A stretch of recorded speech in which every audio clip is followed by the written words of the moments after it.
জাহান্নামের ভীষণ আগুনের মধ্যে প্রতিটা নাফরমান যখন জ্বলতে শুরু করবে, তখন প্রত্যেকটা জাহান্নাম, এটাই আমার শেষ কথা, তিনটা কথা বলবে আল্লাহকে। কয়টা কথা? এক নাম্বার বলবে, আল্লাহ এত কষ্ট, এত আযাবের চাইতে মৃত্যু দিয়ে দেন, মেরে ফেলেন।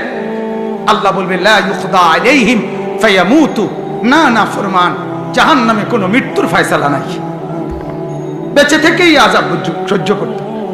দুই নাম্বার, প্রতিটা নাফরমান বলবে, আল্লাহ তাইলে দ্বিতীয় প্রস্তাব হলো আপনার কাছে, জাহান্নামের আযাব একটু হালকা করে দেন, একটু 1 ঘন্টা বাদ দিতে কোন, মাসে একদিন কদ্দুর ছাড় দেন, সপ্তাহে একটা দিন ছাড় দেন, 24 ঘন্টার মধ্যে 10টা মিনিট একটু বিশ্রাম করতে দেন মাওলা, একটু ছাড় দেন না কমপক্ষে।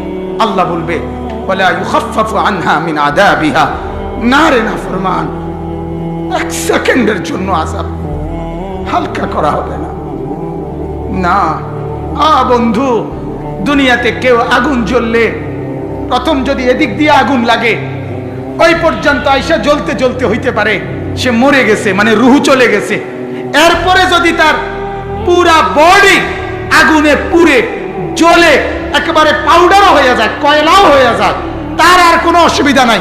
প্রথমে কদ্দুরের বেলায় শুধু লাফাইছিল, যখন মরে গেছে এবার জ্বলে ছাই হইছে, কোনো টের পাইছে না।